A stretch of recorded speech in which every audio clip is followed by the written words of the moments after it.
Nous accueillons aujourd'hui Madame Magali Della Souda, qui est directrice de recherche en sciences politiques au CNRS, affiliée au centre Durkheim, donc c'est à Bordeaux, Émile Durkheim, c'est à Bordeaux. Donc elle est spécialiste des mobilisations en France et en Italie au XXe siècle et au XXIe siècle, et elle dirige actuellement un projet de recherche qui est l'ANR Gilets jaunes.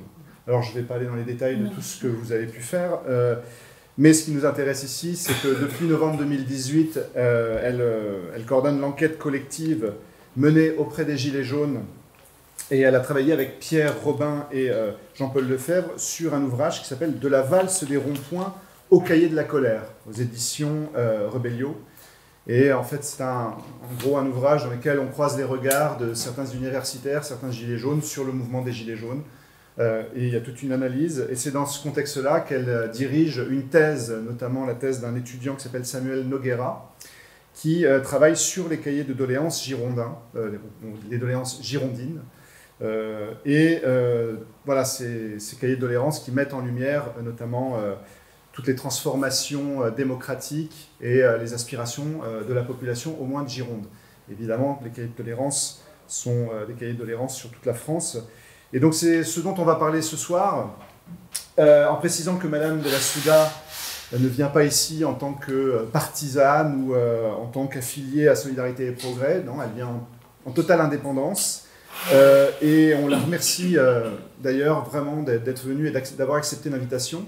Nous ne la connaissions pas. En fait, on a un ami commun à Bordeaux, avec notamment Daniel, qui est de Bordeaux, qui peut-être, j'espère, est connecté, en tout cas que l'on salue sur Zoom, et qui nous a fait découvrir votre travail, et notamment le reportage de Nathalie Desplanques, Les doléances, où l'on voit en fait le parcours, l'odyssée d'un maire qui s'appelle Fabrice d'Allongeville, de maire d'Auger-Saint-Vincent, dans l'Oise, qui à un moment donné va à la recherche des cahiers de doléances et se bat pour les faire publier, pour les rendre publics.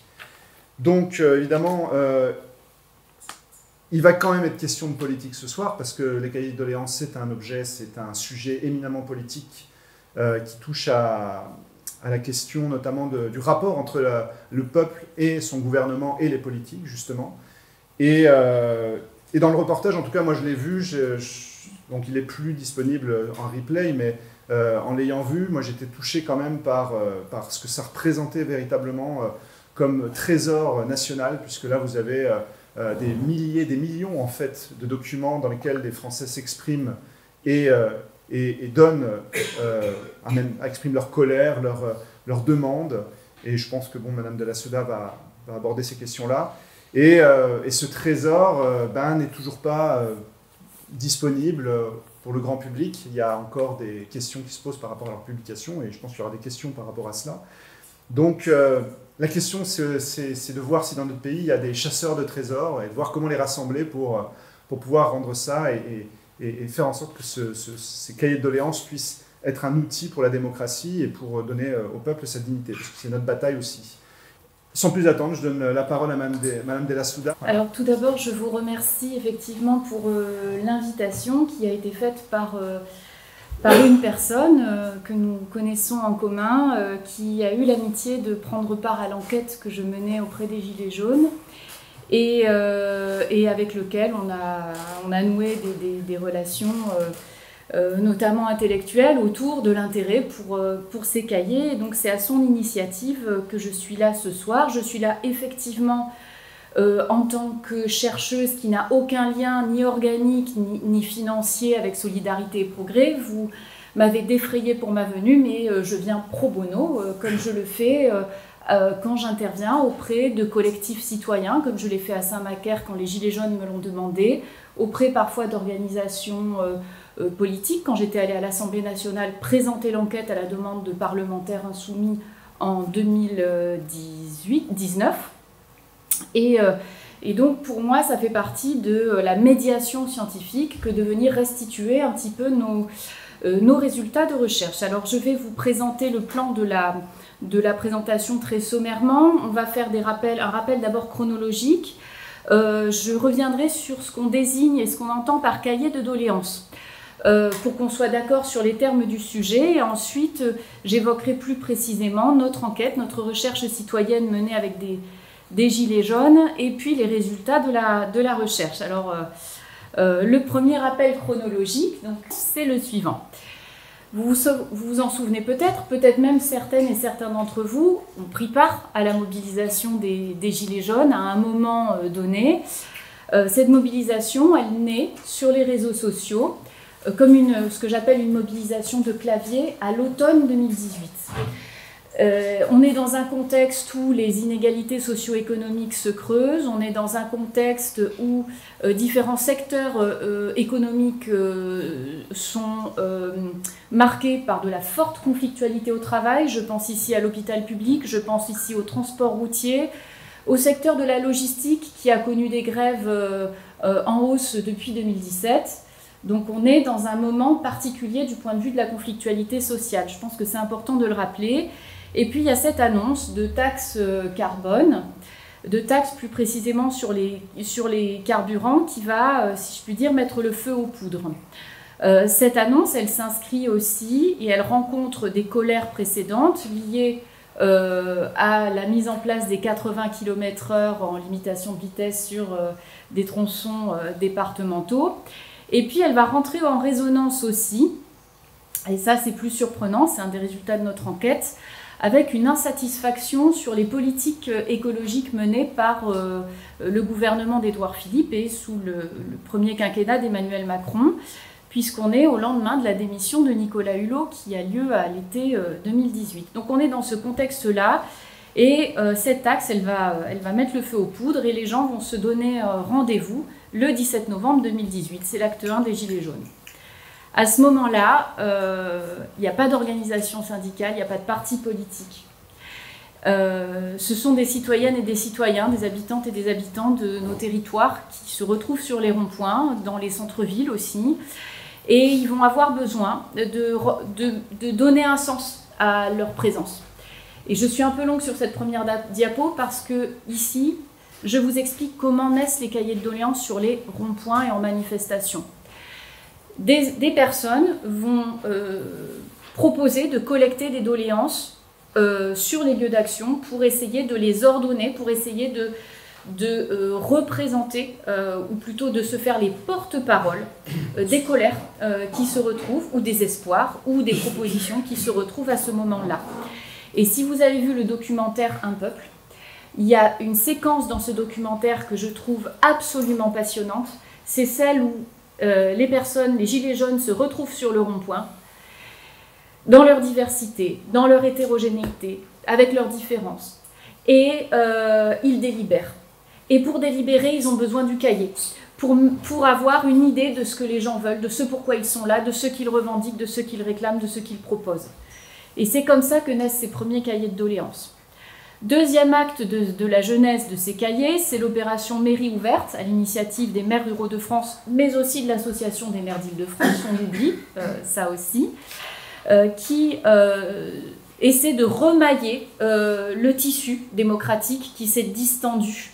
Et qui s'est distendu à un point où on a le sentiment qu'on est dans un moment où le président de la République incarne sans intermédiaire le pouvoir, et où donc ces maires, ces associations de maires vont s'attacher à remailler les échelons des citoyens avec l'échelon municipal en ouvrant les cahiers dans les mairies.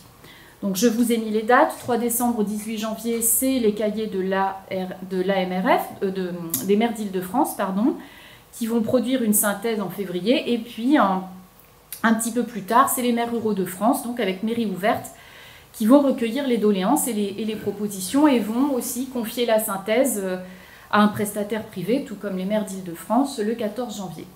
Parallèlement, dans le monde syndical, la démocratie sociale aussi joue son rôle, et la CGT ouvre des cahiers d'expression populaire, des cahiers de revendication dans les unions locales et les bourses du travail. Ces cahiers-là, ils ne font pas l'objet de notre étude actuellement, et on n'a pas reçu de commande spécifique dans la recherche publique pour s'emparer de ces cahiers, mais c'est important de savoir qu'ils existent. Et ils seront ouverts jusqu'à la fin du mois de janvier. Et puis, devant le succès de ces dispositifs, devant le succès aussi de ces paroles citoyennes, le président Emmanuel Macron fait une annonce le 15 janvier où il va ouvrir un moment de communication politique autour du grand débat national, Et ce grand débat national, si vous vous en souvenez, il prenait la forme plutôt d'un questionnaire, d'un grand sondage en fait, avec des réunions organisées en province, mais des trames délimitées, des thèmes imposés. Et parallèlement à ce grand débat, le président de la République annonce ouvrir des cahiers d'expression libres, par opposition au formulaire du grand débat national, qui seraient donc mis à disposition en mairie ou à la permanence des parlementaires de la République en marche. Donc on va avoir deux modes de collecte. Et ces collectes vont s'opérer jusqu'au mois de mars. Ce sont les préfectures qui vont organiser ce dispositif, qui vont prendre la main. Et on aura une synthèse confiée sous l'égide de garants du grand débat et non pas de la Commission nationale du débat public, et confiée à des prestataires privés. C'est le mouvement McKinsey aussi, des cabinets de conseil et de la dépossession des compétences des fonctionnaires et des agents de la fonction publique d'État, mais aussi des organismes de recherche, avec cette synthèse qui sera rendue en avril, et une synthèse un peu plus poussée, produite au mois de juin, donc par ce cabinet de conseil, par cet opérateur privé, qui figure dans le documentaire. Je vous ai mis ici une doléance transmise par un jeune collègue du groupe d'enquête que nous menions auprès des Gilets jaunes, donc une doléance précoce, on est au début du mois de décembre, et vous voyez comment ces doléances prennent forme sur les ronds-points. Je suis un peu longue, je vais être un peu plus rapide pour le reste. Donc on va passer à la diapo suivante. Qu'est-ce qu'on appelle les doléances? Donc en gros, une doléance, c'est une plainte, c'est un grief qui vise à obtenir réparation. Et ça, c'est important. Quand on pose une doléance, c'est un acte individuel, mais qui en fait est pris dans une trame collective. C'est le début, selon nous, d'un processus de subjectivation, parce que ça implique l'expression d'une injustice et ça implique éventuellement, ça sous-tend une demande de réparation, d'intervention pour y pallier. Aujourd'hui, les cahiers de doléances, dans notre langage commun, ils vont désigner l'ensemble de ces registres, l'ensemble de ces contributions, de ces revendications qui ont été collectées donc, entre 2018 et mars 2019. Et comme vous le voyez, ils peuvent prendre plusieurs noms. Donc ici, je rends hommage au travail qui a été fait dans la Somme par mes collègues de l'École des hautes études en sciences sociales, et qui ont essayé, avec les cahiers de la Somme, de faire un arbre où on repère les différentes définitions de ces cahiers citoyens, d'expression citoyenne, de doléances, et puis ça se décline. Il y a des cahiers de gilets jaunes, il y a des cahiers de propositions, et à Bordeaux, on a une petite singularité avec notre maire qui à l'époque était Alain Juppé, qui les intitule les cahiers d'espérance. Voilà, donc je vous livre ça et vous en ferez ce que vous voudrez. On voit aussi la tonalité, cahier d'expression populaire, de revendication dans les bourses du travail. Je passe à la diapo suivante. Et je pense qu'il faut remettre en contexte parce que ces cahiers, ils ont fait l'objet d'interprétations multiples. Alors, il y a un certain nombre d'idées reçues. La première, c'est que les cahiers de doléances seraient un cahier des Gilets jaunes. Et c'est souvent l'idée que s'en font des personnes qui ont très envie de les investir, qui ont parfois pris part au mouvement des Gilets jaunes et qui pensent que comme les choses étaient concomitantes, ces cahiers ont été l'aboutissement logique, institutionnel, on va dire, du mouvement social des Gilets jaunes. Ça, c'est pas tout à fait passé comme ça. Nous, quand nous menions l'enquête auprès des Gilets jaunes au moment du grand débat national, les Gilets, auprès desquels nous travaillons, ne souhaitaient pas participer au cahier. Le grand débat était désigné comme le grand blabla. Il y avait beaucoup de scepticisme. L'histoire leur a d'ailleurs en partie donné raison, puisqu'il n'y a pas eu de restitution en bonne et due forme de ces cahiers, et que par ailleurs, parmi les propositions qui étaient faites, qui ont été identifiées par le prestataire privé, aucune n'a fait l'objet de reprise en termes de politique publique. Donc le scepticisme se comprend. Cependant, il y a des Gilets jaunes qui ont quand même apporté leur cahier. Et je vais vous expliquer comment on s'en est rendu compte et ce qui les distingue des autres. La deuxième chose qu'on a entendue souvent de la part des experts et parfois même de responsables politiques nationaux, c'était cette idée d'une hystérisation du débat public. Je passerai sur le caractère profondément sexiste et misogyne de l'hystérisation, qui est une pathologie donc utérine donc des femmes. pour m'attacher surtout à ce que cela révèle. On serait avec les Gilets jaunes et avec les cahiers comme un moment pathologique d'une expression désordonnée de sentiments et d'émotions qui débordent. Et c'est un peu ce que nous dit l'un de ces codeurs qui s'est attaché à coder donc les propositions et les cahiers du grand débat. Ces cahiers auraient été le signe aussi, selon le sociologue Bruno Latour, disparu récemment, d'une dépolitisation, d'une extrême dépolitisation. Un moment dans lequel des muets, donc les personnes qui ont contribué, tentent de s'adresser à des sourds, à ceux qui les gouvernent. Et pour Bruno Latour, dans ces cahiers, il y a une absence d'énoncés politiques communs et une incapacité à mettre en mouvement. Là encore, ces deux idées, notre enquête, elle les bat en brèche, et pas seulement la nôtre, celle de mes collègues, celle aussi de bénévoles, celle aussi de l'archiviste qui travaille en Charente, Marianne Chabin. Ce qu'on voit dans les cahiers, c'est au contraire un souci de la mise en forme. C'est au contraire un souci des citoyennes et des citoyens d'ordonner leurs pensées et d'énoncer clairement une proposition politique qui part souvent de l'individu, de son expérience individuelle, pour devenir une proposition collective. Et pour nous, ça bat en brèche l'idée d'une dépolitisation. Ce geste, bien sûr, il est souvent individuel, mais on a aussi des doléances collectives. Et pour nous, ce sont plutôt des personnes qui sont en train de devenir des protagonistes, ce sont des personnes qui ont le sentiment de se raccrocher à 1789, de se raccrocher à l'histoire, de laisser une parole, un témoignage, une proposition. Elles s'adressent bien à des personnes qui ne veulent pas les écouter, qui ne veulent pas les lire, mais en revanche, elles ne sont pas muettes. Donc ça, pour moi, ça bat un peu en brèche cette interprétation. Je passe rapidement là-dessus. Et je rejoins ici les analyses de mes collègues politistes, Guillaume Gourgue et Alice Mazot, qui ont exprimé à la fois leur crainte d'une domestication de la participation dans le cadre du grand débat, de cette idée que ça allait être dépolitisé, mais eux deux, comme ma collègue Manon Pingam, montrent aussi qu'en fait, dans ces cahiers, on voit tout autre chose. On voit aussi une forme de participation inattendue, une forme de réappropriation citoyenne au moment de l'écriture, mais aussi aujourd'hui, tel que nous le faisons ce soir, en faisant revivre ces cahiers et les paroles pour s'en servir à des fins démocratiques. Et puis ces cahiers, ça peut être aussi un support de politique publique, j'y reviendrai peut-être dans la discussion, mais le conseil départemental de Gironde a été le premier et le pionnier à financer une thèse, celle de Samuel Noguera, pour pousser les analyses que nous avions fait avec le collectif citoyen et aller beaucoup plus loin en termes de propositions et de politique publique. Et aujourd'hui, d'autres localités embrayent le pas. Je pense ici au conseil départemental des Landes.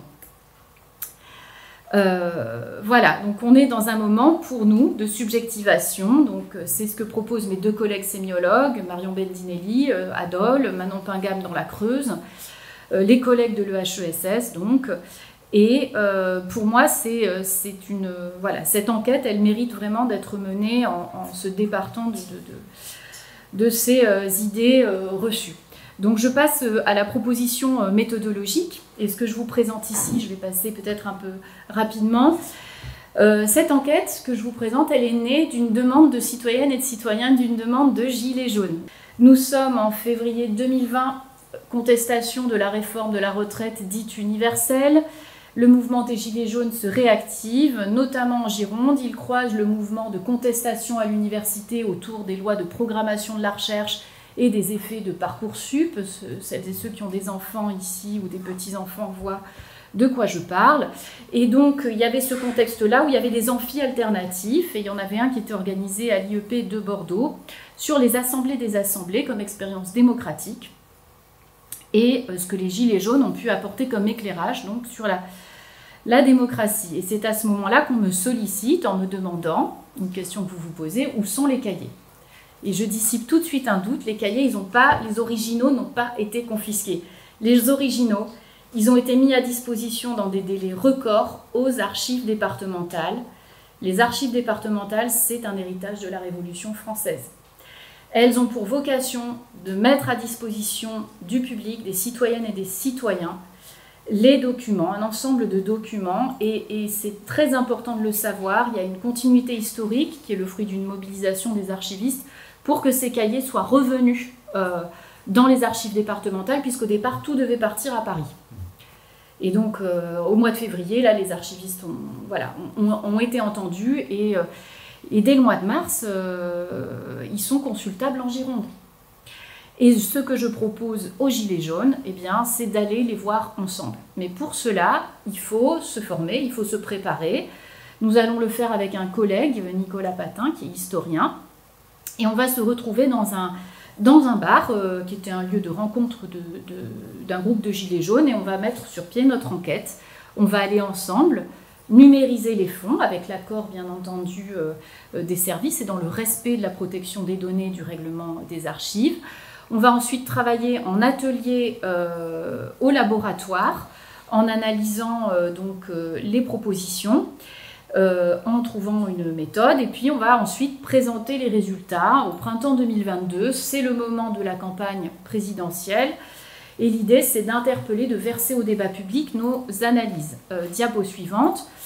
Donc ces résultats ils vont être présentés dans un colloque qu'on a co-organisé à Bordeaux en 2022, fin 2022.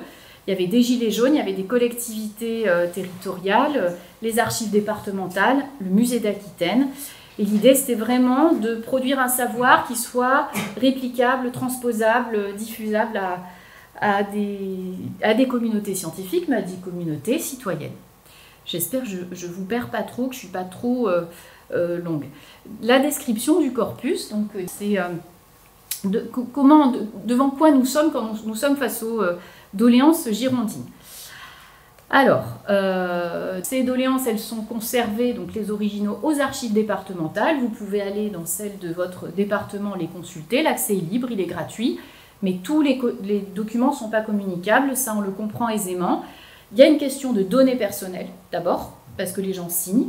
Les gens mettent leur adresse, les gens mettent un certain nombre de documents très sensibles, des bulletins de salaire, des feuilles d'imposition, des données relatives à la santé. Et les gens n'ont pas toujours donné leur consentement à ce que ces données soient traitées. Donc quand c'est des formulaires électroniques, on était obligé de cocher la case du consentement. Quand c'est des cahiers de gilets jaunes sur un rond-point. Les gilets jaunes de Libourne qui passaient remplir le cahier dans la journée sur le rond-point ou le soir, ils ne pouvaient pas s'attendre, en novembre ou en décembre 2018, que ce cahier serait ensuite ouvert à l'initiative du maire et des Gilets jaunes à la mairie de Libourne, et ils pouvaient encore moins se douter qu'à partir du 15 janvier, ce cahier serait réintégré dans le dispositif du grand débat. Donc personne n'a donné le consentement à ce que ces témoignages, ces coups de gueule aussi, soient accessibles au public. En revanche, avec une demande de dérogation, on peut avoir accès à ces documents et il faut prendre toutes les précautions qui s'imposent. Et ça, nous, on est formés pour ça, pour les rendre publics en anonymisant strictement toutes les doléances. Les fichiers numérisés par les préfectures, eux, sont conservés aux Archives nationales de France et ils ne pourront, de mon point de vue, jamais être rendus publics en l'état. Parce que quand ils ont été numérisés, justement, cette distinction entre les documents communicables et non communicables, que les archivistes opèrent quand ils recueillent un fonds, qu'ils l'inventorient et qu'ils le classent, n'a pas été prise en compte. Ce qui fait qu'on a 200 000 à peu près doléants, enfin fichiers numérisés, peut-être plus, qui sont conservés, mais dont on ne sait pas ce qui était consultable et non consultable. Donc, par souci de précaution, et de conformité donc, au RGPD et à la loi sur les archives, eh bien, on met tout sur accès dérogatoire. Mais ces dérogations sont possibles et c'est pas très loin d'ici si vous souhaitez y accéder. Donc en Gironde, on a 5 mètres linéaires, ça ne nous dira peut-être pas grand-chose. On a 364 cahiers qui ont été versés, donc sur à peu près 500 communes. Ça fait un peu plus de 2/3 des communes qui ont versé les cahiers. Bon, la Charente, c'est le record, 95% des communes ont versé un cahier. Et nous, on a traité 1996 doléances consultables, diapo suivante. On a différents usages des cahiers, des doléances de gilets jaunes qui sont minoritaires mais qui existent, des doléances citoyennes, des doléances aussi qui relèvent d'une stratégie de visibilité de certains collectifs ou associations. Je pense à ce collectif Urgence pour la France qu'on a retrouvé un peu partout. L'association pour le droit à mourir dans la dignité, qui se saisit des cahiers au moment où s'annoncent les révisions des lois bioéthiques. Et puis un collectif de petits patrons et artisans qu'on retrouve dans l'Orne. Nos collègues de l'équipe les ont consultés, dépouillés, qu'on retrouve dans d'autres départements et qui nous intriguent aussi, voilà, comme stratégie patronale. Et puis on a des individus qui peuvent faire plusieurs contributions.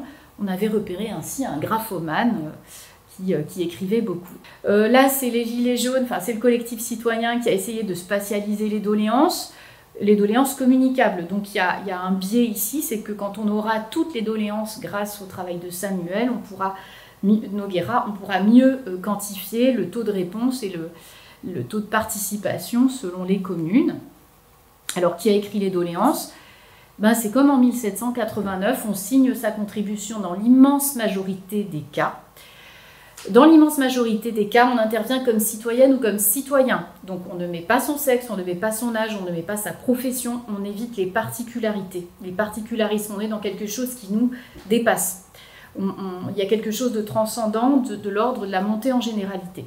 Quand le sexe est connu, parce qu'on le déduit du prénom, ou que les gens mentionnent un qualificatif qui permet d'identifier le sexe, on constate que les hommes sont plus nombreux à se manifester, et que les hommes et les femmes, ça c'est la dynamique du genre, n'écrivent pas tout à fait de la même manière. Les femmes expriment souvent leur point de vue à partir de leur expérience, ce sont des témoignages bien souvent, et les hommes ont plus tendance à exprimer leur opinion avec des doléances plus longues et parfois des annexes assez conséquentes. Donc je me souviens d'une doléance où il y avait 25 pages d'annexes à la doléance pour bien étayer le propos.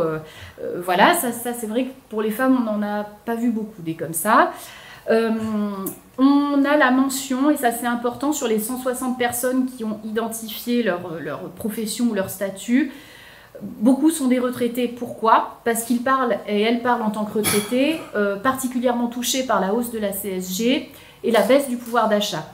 Et particulièrement inquiets aussi des réformes qui concernent non pas eux, qui sont déjà en retraite, mais les futurs, les salariés qui seraient soumis aux réformes des régimes de retraite. Et donc ça, c'est important aussi de le voir. Quand on mentionne sa profession ou son statut, c'est aussi parfois qu'on s'estime directement concerné par les politiques publiques.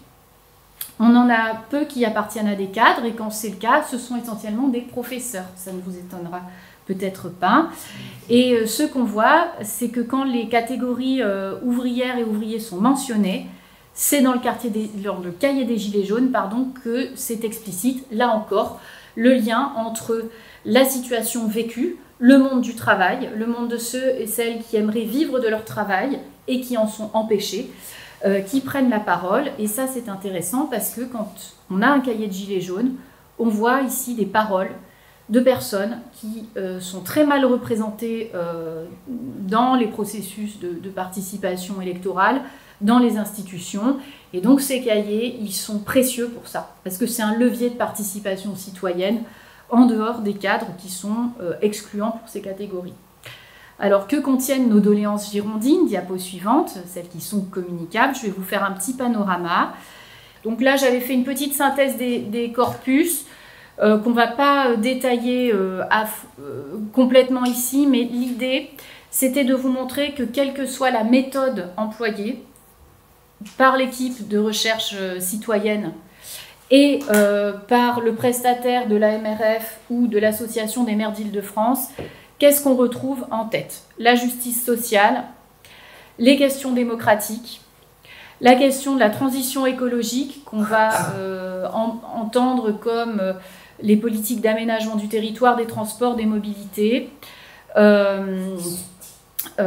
Et donc, on voit ici que les thèmes qui étaient centraux dans la campagne de l'élection présidentielle en 2022, la sécurité, l'identité, l'immigration, ce sont des thèmes qui sont minoritaires, quels que soient les corpus et quelles que soient les méthodes.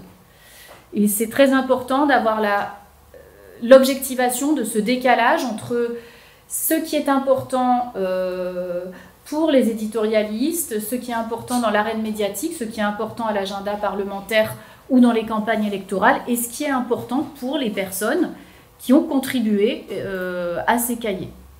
Et là, on voit vraiment le décalage. Diapo suivante, alors les mots des doléances. Je suis passée vite sur la méthodologie. Avec les Gilets jaunes et les citoyennes et citoyens, on a opté pour une méthodologie ouverte, des logiciels libres. Donc, ce qu'on a fait, c'est qu'on a numérisé les doléances, d'accord ?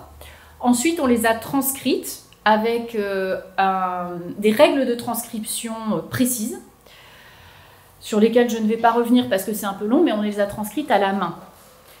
Les fichiers numérisés du grand débat ont été transcrits avec une IA et ensuite revus par des prestataires qui se trouvent être dans des pays non francophones où la main-d'œuvre est très peu chère. Donc, la correction des écritures manuscrites par des personnes qui ne parlent pas la langue pose un problème. L'archiviste Marianne Chabin a fait des très bons papiers dans son blog de recherche pour expliquer les techniques utilisées et leurs limites quand on utilise l'IA, et l'importance de reprendre manuellement les textes, surtout quand ils sont manuscrits, pour bien encoder le sens. Et on a eu beaucoup de débats sur l'écriture, sur une faute d'accord, ça peut changer le sens d'une phrase. Donc comment nous, après chercheurs, on recode pour être bien sûr qu'on parle des bons termes. On a commencé à le faire. Samuel Noguera est en train de reprendre aussi les choses. Donc voilà, c'est vraiment des opérations qui prennent du temps. Et on est parti, et ensuite, donc ces transcriptions, on les a mises dans un tableur, on a identifié des variables, et ensuite on les a repassées en fichier texte pour qu'elles soient moulinées, si je puis dire, par un logiciel mis au point par nos collègues de Toulouse, qui s'appelle Iramutech, et qui fait de l'analyse textuelle, donc selon la méthode Renner. Donc on analyse des racines de mots, des lemmes, si vous voulez, et on regarde où sont les mots les uns par rapport aux autres, leur distance dans des segments de phrases ou des segments de texte. Et voilà ce qu'il ressort. C'est nous qui déterminons le nombre de classes de mots. Donc on doit faire des essais. Parfois on dit on voudrait 10 classes ou 20 classes pour identifier des groupes. Et puis ensuite les machines nous sortent des propositions qui peuvent nous sembler plus ou moins cohérentes, plus ou moins pertinentes. Et on s'est arrêté à 10 classes parce que ça nous semblait le plus cohérent. Et on voit ainsi comment se répartissent les thèmes. Donc, les numéros assignés n'ont rien à voir avec le contenu. Ça a à voir avec le découpage. Ça n'a pas à voir avec l'importance numérique des mots. Sur ce graphe-là, la diapo suivante, on verra quelque chose de plus intéressant qui nous permet de situer les doléances les unes par rapport aux autres. Donc, on avait 10 classes de mots. Et dans ces classes de mots, on voit des grosses patate. Celle du bas, qui est très à part, c'est à peu près 13% du corpus, c'est celle que nous, on a identifiée comme la transition écologique. C'est un sous-thème qui a des sous-thèmes très variés et qui est très peu connecté aux autres dans les propositions de doléances. Une doléance, elle peut avoir plusieurs classes de mots dans son texte, parce que les gens, en général, ils parlent de plusieurs thèmes. Et quand on a ce thème-là, il est très articulé, enfin, comment dire, il dialogue peu avec le reste. En revanche, comme vous le voyez en haut, on voit un gradient qui part de la citoyenneté sociale, CSG, retraite, impôts. Donc tout ce qui relève de la fiscalité, c'est le levier qui permet de faire advenir l'équité, l'égalité entre les citoyennes et les citoyens. Donc on a tout ce qui est CSG, retraite, rémunération, donc le SMIC, l'indexation des salaires. On a ensuite tout le volet de la citoyenneté politique, avec d'abord la dimension de nos élus, de nos représentants, de leurs privilèges. C'est ici où on trouve les critiques des dysfonctionnements de la représentation. Et puis c'est aussi l'endroit où va se positionner dans ce cadran, donc en haut à droite, la question du vote, de la participation, des dispositifs, de ce qu'on pourrait améliorer, des propositions. D'un côté le contrôle, d'un autre côté la participation. Ces deux thèmes-là, on les retrouve dans d'autres enquêtes d'opinion, on les retrouve chez les Gilets jaunes. On a une classe qui est un petit peu à part, qu'on a appelée la classe des Gilets jaunes, qui est tout au bout, que vous voyez en violet, mais qui est en bleu sur mon graphe à moi. Cette classe des Gilets jaunes, c'est vraiment des doléances qu'on repère très spécifiquement dans les cahiers de Gilets jaunes. D'abord où les gens se présentent comme Gilets jaunes, où ils se positionnent à leur égard, où on a aussi beaucoup d'émotions, la notion de la colère, du mépris ressenti et du mépris dont témoignent le chef de l'État et l'exécutif. Et au milieu, alors très imbriqué à ces 3 éléments que je viens de vous citer, il y a les doléances relatives au grand débat qui sont en rouge et que vous ne voyez pas très bien, qui sont voilà, ici avec la petite main, un peu là, voilà. Les gris, c'est les services publics, donc c'est entre le politique et la citoyenneté. Et puis mêlés en orange et vert, c'est les thèmes relatifs à la souveraineté et à l'identité. C'est là qu'on va parler d'Europe, c'est là qu'on va parler de souveraineté, c'est là qu'on va parler d'immigration, avec des registres très variés. L'Europe, c'est à la fois le souci des mots pour certaines doléances, c'est aussi la solution. Sur l'immigration, c'est très clivé aussi. Donc là, on n'a pas poussé en profondeur les analyses, mais pour vous dire que ces classes-là, elles sont très imbriquées et qu'on avait choisi de les regrouper. Excusez-moi, j'ai juste une question sur ce graphique. La taille des mots représente le volume? Alors oui, la taille des mots représente leur importance de mots. Mais vous voyez, donc gilet jaune, c'est quelque chose qui ressort souvent. Sénateurs, députés, parmi les privilèges et les privilégiés, les sénateurs sont particulièrement ciblés, nos députés aussi. Les maires n'apparaissent quasiment pas. Il y a une vraie différence entre les élus locaux et les élus et les parlementaires. Le président Macron apparaît aussi. Voilà, dans tout ce qui va relever de la fiscalité, bon, impôts, ça ne vous surprendra pas. Et il y a des recodages qu'il faudra qu'on refasse sur la transition écologique pour rendre plus intelligible. Mais en gros, en Gironde, ce qui préoccupe les citoyens, c'est les transports, l'agriculture avec une demande qui est unanime de production locale, plus respectueuse de l'environnement et de la santé des êtres humains. Donc là aussi, c'est intéressant de relire la crise du monde agricole, les solutions qui ont été proposées, ce qu'on a écouté, ce qu'on n'a pas écouté, quand on voit les demandes citoyennes qui sont unanimes. Voilà, et en gris, donc que vous ne voyez pas, c'est les services publics, et je trouve que c'est intéressant qu'ils soient positionnés au cœur. Ils sont interconnectés avec toutes les autres doléances. En fait, les services publics, c'est ce qui permet d'articuler la citoyenneté sociale que vous avez là, la citoyenneté politique et les institutions, et les questions de souveraineté en bas. Enfin, au milieu. Bon, on y reviendra. Voilà, je peux vous montrer dans la diapo suivante quelques exemples de doléances pendant les 2-3 minutes qui nous restent. Je pense que ça peut être important de s'attarder sur celle-ci, celle qui recoupe la justice sociale. Je suis insatisfaite et en colère. Que compte faire M. Macron pour les retraités et les handicapés ? J'ai travaillé depuis l'âge de 14 ans jusqu'à 69 ans, reconnu handicapé depuis 5 ans. Que m'apporte ce gouvernement ? Payer, payer. Où est la justice dans ce gouvernement ? Et donc vous voyez, pourquoi on a choisi celle-là, c'est que on commence par de la colère, on passe par l'expérience et ensuite se pose la question de la justice. Et là, ça devient une doléance politique. Quand on transforme un vécu personnel et une émotion en une question de justice, on entre dans le politique, d'accord ?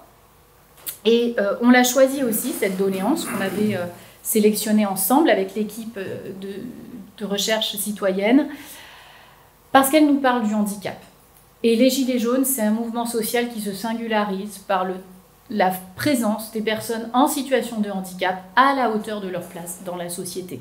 C'est un mouvement qui s'est singularisé en Gironde avec des temps signés, par exemple, pour les personnes malentendantes en début de parcours, de cortège, pour expliquer les revendications et qu'il y ait un dialogue entre personnes valides et personnes en situation de handicap. C'est un mouvement, si vous avez pris part à des cortèges, où on voyait des personnes en fauteuil et leurs accompagnantes et accompagnants. Ben, on retrouve ça dans les doléances.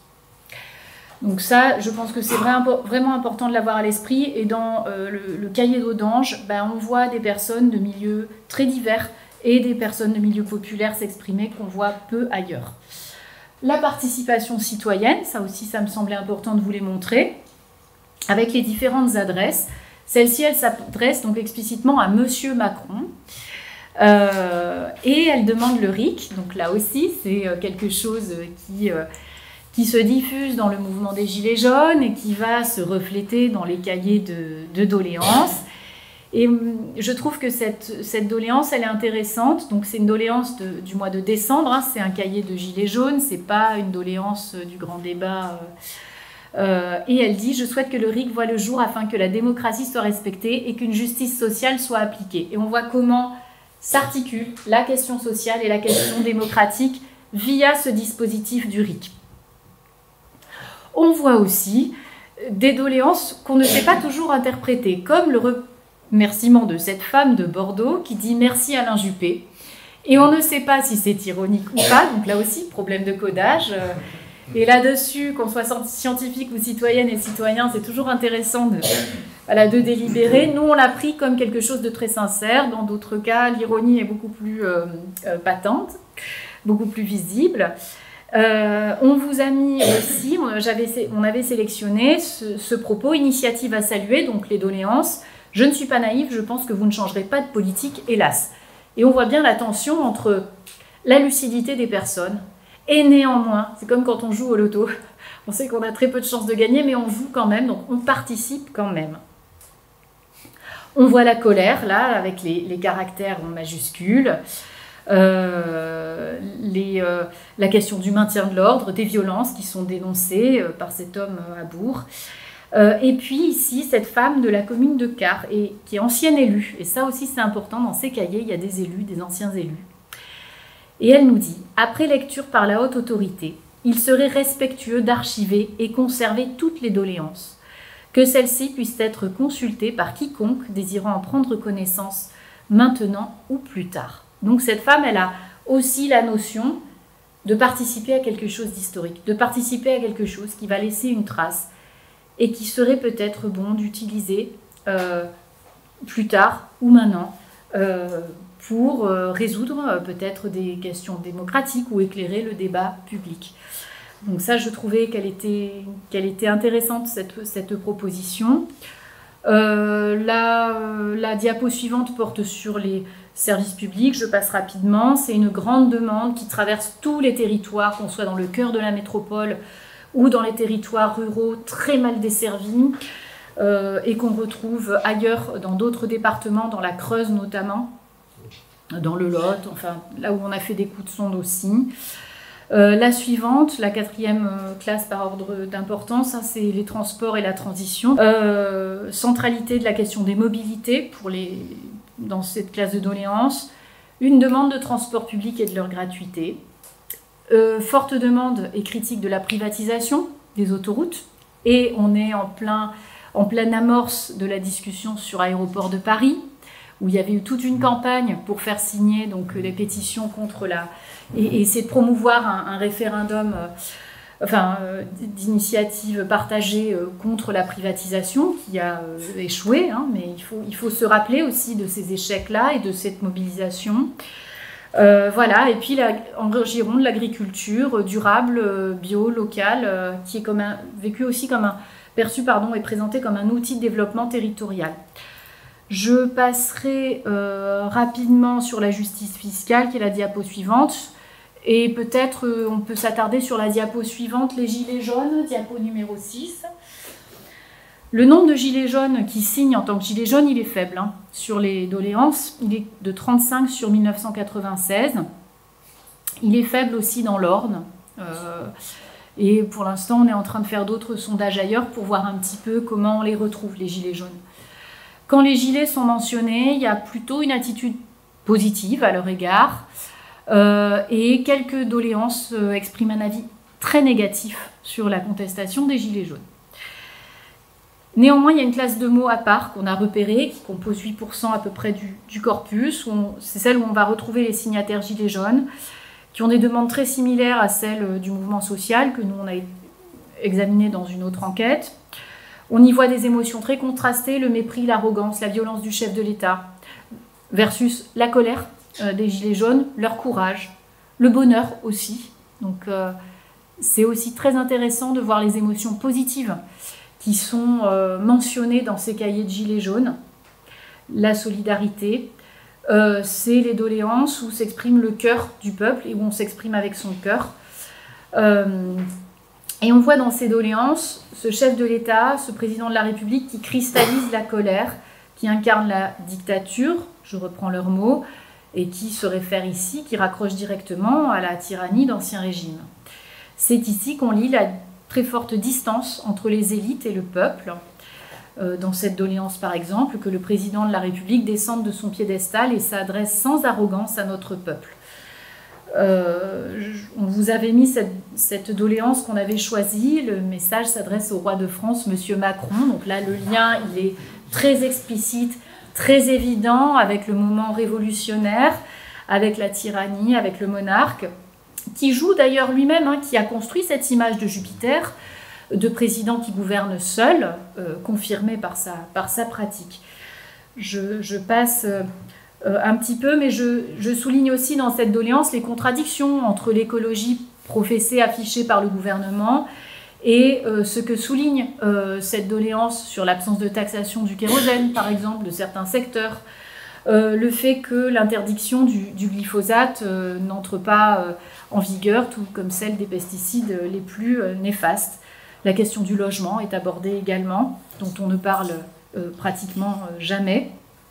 La question de l'emploi, de la souveraineté aussi économique, les entreprises françaises. La question aussi de comment on aborde les questions de la dette, la réduction des déficits publics en supprimant toujours plus de fonctionnaires. Et voilà ici ce qu'elle nous dit. Vous dites qu'il y a trop de fonctionnaires en France, mais commencez donc par réduire le nombre de hauts fonctionnaires ainsi que leurs salaires avant de supprimer des postes d'infirmières, de policiers, de pompiers ou autres agents de terrain. Il en manque déjà tellement. Il serait grand temps de représenter le peuple, le vrai, et non pas servir les plus riches de ce pays. La colère continuera tant que vous n'apporterez rien de concret. Voilà, je pense que c'est une doléance qui est très significative, qui est très typique et qui a pour qualité d'articuler ces différents points. La suivante, autre doléance de Gilets jaunes, alors ça c'est le cahier de Libourne.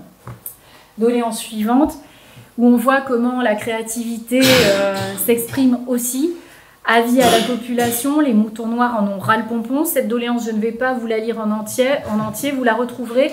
Je l'ai mise sur HAL, donc il y a un site où vous trouvez toutes les publications scientifiques libres d'accès et vous trouverez ces doléances notamment, qui dans une diapo, voilà. Et pour moi, elle est intéressante sur le fond et sur la forme, comme mode de contestation et de participation sauvage, comme je l'appelle féral.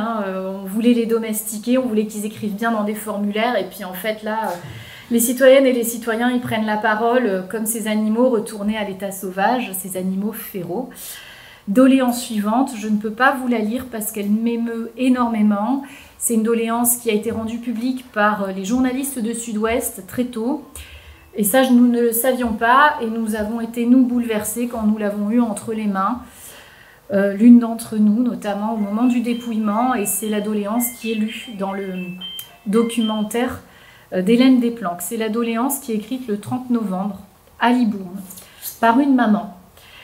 Et cette maman, elle va raconter sa vie à sa fille et elle va interpeller le président en lui demandant comment elle peut expliquer à son enfant, à sa fille, ce qu'elle est en train de vivre. Et ce qu'elle est en train de vivre, c'est aussi tous ces petits gestes que fait cette maman pour ne pas faire sentir et faire peser à son enfant la gêne financière, économique dans laquelle elle se trouve, la grand-mère de l'enfant aussi, qui a travaillé toute sa vie et ne peut pas jouir d'une pension de retraite qui lui permet de vivre. Et voilà, donc je vous invite là aussi à en prendre connaissance sur le site d'archives sur HAL. Vous la trouverez aussi dans le documentaire d'Hélène Desplanques. C'est une très très belle doléance. Et elle est pour moi très emblématique aussi de ces femmes sur les ronds-points, de ces personnes qui sont les premières à être victimes des inégalités socio-économiques. La doléance suivante, plus classique, sur la démocratie et les institutions, on la passera très rapidement. On va passer à la doléance d'après sur le RIC, sur lequel aussi je vais passer très rapidement, vous les retrouverez en ligne. Et puis enfin, on passe, là aussi on peut passer rapidement sur la représentation, puisque C'est des choses que vous savez sans doute déjà. La suivante, ça doit être celle sur la souveraineté, où on distingue bien les deux pôles. Donc un pôle populaire et démocratique qui est très critique des institutions européennes, qui promet le référendum, et puis un pôle qu'on qualifie d'identitaire et d'autoritaire, qui est beaucoup plus rare. Et ici, je dois souligner que ces doléances-là, on les a retrouvées dans des communes très spécifiques, et on a repéré bien souvent que c'était la même personne qui écrivait à plusieurs reprises. Donc on a une petite commune, que je ne vais pas citer, où on a une personne graphomane qui va faire un nombre significatif de doléances et qui ainsi va faire monter dans notre corpus ce type de doléances-là. Voilà. Je passerai ensuite à ma conclusion. À la dernière doléance, donc de ces premières analyses, c'est que d'abord on était dans une dynamique de recherche participative et citoyenne qui est un usage aussi renouvelé de ces cahiers, et qui est aussi une autre manière de contribuer donc à une dynamique démocratique en armant les citoyennes et les citoyens avec des méthodes scientifiques, mais en prenant nous aussi connaissance, en s'enrichissant de leur regard. Ça confirme la différence de participation selon les groupes sociaux et les territoires. Donc, notre enquête, elle confirme des résultats bien établis quand même en sciences politiques ou en sociologie politique, mais elle a des résultats inattendus. C'est d'abord la proximité, la similarité des thèmes qu'on a dans les cahiers de doléances avec les thèmes qu'on a relevés, nous, dans notre enquête in situ et dans nos enquêtes en ligne dans le mouvement des Gilets jaunes. Ça veut dire que même si les publics qui participent sont différents, si on est dans des dispositifs participatifs ou dans un mouvement social, on retrouve les mêmes préoccupations, ça ne vous surprendra pas. Le fait de pouvoir vivre de son travail ou comment dire, quand on est empêché de vivre de son travail parce qu'on est malade, parce qu'on est trop vieux, parce qu'on est en situation de handicap, parce qu'il n'y a pas d'emploi, eh bien, de pouvoir aussi vivre avec la solidarité nationale. Et ici, ce n'est pas une question d'être juste des bénéficiaires, c'est au contraire faire vivre la citoyenneté sociale. C'est recréer ces maillons entre les citoyennes et les citoyens. C'est faire vivre ce pacte, ce contrat moral et ce pacte démocratique. Deuxième préoccupation, donc, la question démocratique, avec à la fois une demande de participation et d'écoute et une demande de contrôle des privilèges. C'est la question des services publics et d'une transition écologique plus juste. Et puis, ce qu'on voit aussi, et là, c'est la même chose que dans l'enquête auprès des Gilets jaunes, c'est que les thèmes de la sécurité et de l'immigration, ils sont extrêmement minoritaires. Ils sont au cœur des rédactions de presse de certains groupes de presse, ils sont au cœur, effectivement, des projets politiques et programmes politiques de certaines formations politiques, voire ils ont été à l'agenda parlementaire assez bien représentés, mais ce n'est pas ça que les citoyennes et les citoyens attendent. C'est pas ça qui les préoccupe. Alors pour aller plus loin, qu'est-ce qu'on fait ? Il faut qu'on approfondisse nos données, parce que les analyses textuelles que je vous ai présentées, elles présentent effectivement le contenu des doléances, on a quelques variables sociologiques. Maintenant, il faut aller plus loin. Il faut aller plus loin dans le contenu. Il faut être capable d'associer les doléances à certains territoires, d'affiner les variables. Et là, c'est ce que fait Samuel Noguera dans sa thèse qui est financée par le conseil départemental de Gironde. Et ce faisant, ce conseil départemental, il donne 3 ans pour être sur le temps de la recherche et pouvoir avoir des résultats solides. Et là, on est en pleine analyse et les travaux progressent bien. Donc, c'est une très grande satisfaction pour moi de pouvoir encadrer cette thèse avec mon collègue Nicolas Patin. Deuxième élément intéressant, c'est que ces cahiers, leur analyse, ils ont permis, par exemple, à cette collectivité locale, au conseil départemental, de travailler à des modalités d'interpellation des élus et à un RIC d'interpellation en Gironde dans les domaines de compétences de la collectivité, puisqu'un conseil départemental n'a pas toutes les compétences. Autre élément qui me semble intéressant à rappeler ici, c'est que ces doléances, elles sont aujourd'hui l'objet de réinvestissements citoyens par d'un réseau de collectifs qui est en train de se mettre en place. Et ça aussi, c'était quelque chose d'inattendu. L'État n'a pas répondu à la commande qu'il s'était lui-même fixée, il n'y a pas eu de restitution, il n'y a pas eu d'intégration de ces doléances dans les politiques publiques nationales. Aucun parlementaire de La République En Marche n'a jamais sollicité une équipe de recherche l'avis de Chantal Jouanneau de confier les données du grand débat à des équipes de recherche n'a pas été suivie, elle a été désavouée, et ce sont des garants avec des cabinets de conseil et des prestataires privés qui ont eu la main sur les premières analyses nationales.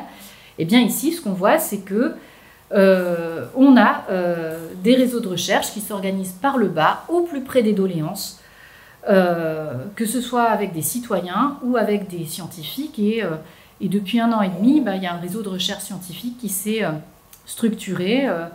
Et on a des collègues de différents pôles universitaires, de différents laboratoires qui travaillent avec nous, et des archivistes. Et ça aussi, c'est très précieux. Je m'arrêterai là. J'ai parlé 1 heure. Et puis maintenant, je vous propose qu'on discute pendant 1 heure de ces cahiers et voilà, que je réponde à vos questions. Merci beaucoup. Merci beaucoup.